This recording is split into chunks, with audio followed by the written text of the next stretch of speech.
Sir మేము రాళ్ళపల్లి కుర్రంపల్లికి వచ్చి బడి ముంగట స్టేజ్ ఎక్కి నార్రకు నీళ్ళు ఇస్తా అంటివి నిన్ను నమ్మి మేము అందరం ఎక్కి చూడండి, కాంగ్రెస్ గెలిచి మరి తెలంగాణలో కాంగ్రెస్ ప్రభుత్వం అనుకున్నదంటే లంకె బిందెలు ఉన్నాయి ఉన్నాయి తవ్వుకొని మొత్తం తిందామని దోసుక తిందామని కాంగ్రెస్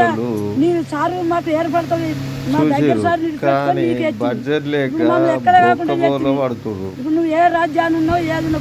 లేకపోతే టీఆర్ఎస్ వాళ్ళు తిని తిని ఇప్పుడైతే కొద్దిగా మంచి రెస్ట్ ఉన్నట్టున్నారు, మంచి దావత లేక సపోర్ట్ ఉన్నారు. కాంగ్రెస్ వాళ్ళ పరిస్థితి ఇక్కడ కాని పరిస్థితి పాపం. ఈ అమ్మ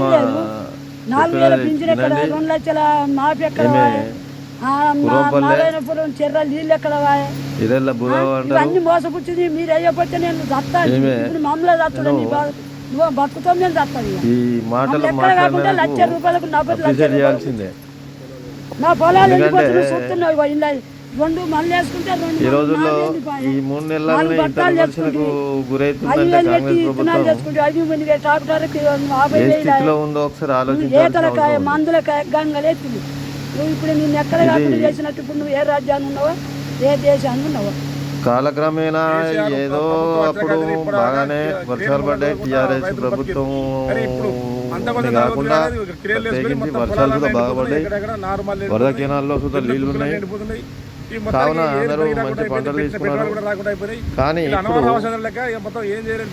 నార్లాపురం చెరువు కానీ మేడిగడ్డ ఖాళీ అవడం వల్ల రివర్స్ పంపింగ్ పనిచేయకపోవడం ఇవన్నీ కాంగ్రెస్ కు పెద్ద దెబ్బే. చూడండి, వీళ్ళు ఇప్పుడు ఇంతకుముందు ఎప్పుడు కానీ ట్రైన్లు అనేది ఒక గత 6-7 సంవత్సరాల నుంచి లేవు. వాస్తవానికి కాలం సుధా మంచిగా అయింది. కానీ ఇప్పుడున్న పరిస్థితిలో చూడండి, ఏ తెలియకముందే పొలాలు ఎండిపోయే పరిస్థితికి వచ్చింది. కనీసం దున్నుకొని పెట్టుకొని నారేసే పరిస్థితిలో ఉండే టైంకే నారేసినాక 10 రోజులకి ఎండిపోయే కాలం వచ్చింది. ఈ ఉచిత పథకాలని, రుణమాఫీ అని, మహాలక్ష్మి అని అన్ని జనం నమ్మి కాంగ్రెస్ ఓటేస్తే ఇంకా ముందు ముందు చూసేది ప్రజలు ఇంతకంటే దౌర్భాగ్యం ఇంకేది ఉండదు. అంత ఘోరంగా ఉంటుంది పాపం. చూడండి, రైతులు మన క్రేన్ వేసుకొని బావులు అవుతారు. ఇప్పుడే పూటికలకు వచ్చినాక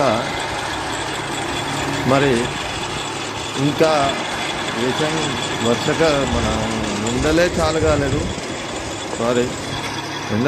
కాలేదు.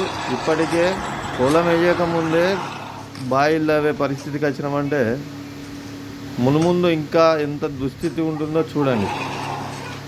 చొప్పని ప్రజలకు ఒక విజ్ఞప్తి, మీరు ఒక్కసారి కాంగ్రెస్ వాళ్ళను అడగండి, ఏంది ఇది మా దుస్థితి అని. మార్పు అంటే ఇదే మన మార్పు. చూడండి, ఉచితాలకు అలవాటు పడ్డ జనం మన పరిస్థితి ఏందో అనేది ఒకసారి అర్థం చేసుకోవాలి. మన కష్టం గురించి ఆలోచించాల్సిన అవసరం ఉంది.